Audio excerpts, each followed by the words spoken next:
21 days diabetes challenge with Shubala இன்னைக்கு டே 11.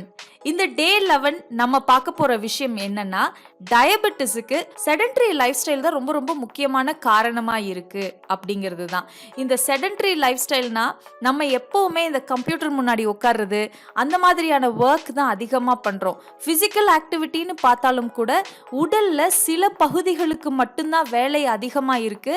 உடல்ல இருக்கிற எல்லா பகுதிகளுக்குமே சரியான வேலை கொடுக்கறது இல்லை அப்படிங்கிறது ஒரு முக்கியமான விஷயமா இருக்கு இன்னைக்கு இருக்கிற லைஃப் ஸ்டைல்ல. அதுதான் செடென்டரி லைஃப் ஸ்டைல், உட்கார்ந்துக்கிட்டே செய்யக்கூடிய வேலை மாதிரி.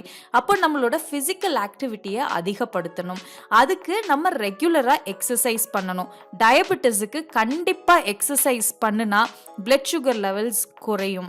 ஓகேங்க, இப்போ என்னால எக்ஸசைஸ் பண்ண முடியாது, எனக்கு நேரம் இல்லை அப்படின்னு நிறைய பேர் சொல்லுவாங்க. இல்லைன்னா என்னால எக்ஸசைஸ் பண்ண தெரியாது, எக்ஸசைஸ் பண்ண முடியாது, இப்படின்னு நிறைய காரணங்கள் இருக்கும். எல்லாருக்குமே வாக்கிங் அப்படிங்கிறது நல்லா தெரியும். எங்க ஊர்ல ரயில்வே ஸ்டேஷன்ல போய் உட்கார்ந்தோம்னா காலங்காத்தால அப்படியே ஒவ்வொருத்தரும் பாத்தீங்கன்னா வேக வேகமா நடந்து போய்கிட்டு இருப்பாங்க. சரி, ட்ரெயினை தான் பிடிக்க போறாங்கன்னு பார்த்தா அந்த ட்ரெயின் வந்து நின்றுக்கும், அதையும் தாண்டி ஓடிக்கிட்டு இருப்பாங்க நடந்துகிட்டு.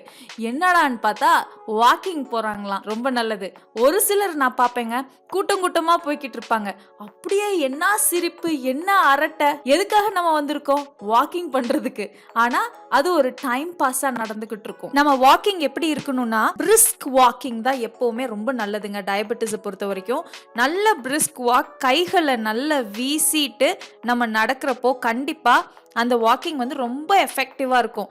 கண்டினியூஸா ஒரு 30 நிமிடங்கள் ஒரு நாளைக்கு அப்படின்ட்டு நம்ம தொடர்ந்து நடைப்பயிற்சி பயின்றோம்னா, வாக்கிங் பண்ணோம்னா, கண்டிப்பா சொல்றேங்க, கொஞ்ச நாள்ல நீங்க பிளட் சுகர் லெவல்ஸ் செக் பண்ணி பாருங்க, கண்டிப்பா அது நார்மலைஸ் ஆயிருக்கும். அட்லீஸ்ட் எக்ஸசைஸ் பத்தி நம்ம நாளைக்கு பார்ப்போம். இருந்தாலும் கூட இன்னைக்கு நம்ம பார்க்கக்கூடிய விஷயம், அட்லீஸ்ட் வாக்கிங் நம்ம ரெகுலரா போகணும். அந்த மாதிரி ரெகுலரா வாக்கிங் பண்றப்போ கண்டிப்பா பிளட் சுகர் லெவல்ஸை கண்ட்ரோல் பண்றதுக்கு அது ஹெல்ப்ஃபுல்லா இருக்கும். இது எல்லாரும் ஃபாலோ பண்ணுவீங்கன்னு நினைக்கிறேன். ஃபாலோ பண்ணீங்கன்னா எனக்கு ரொம்ப சந்தோஷம், மகிழ்ச்சி. நன்றி.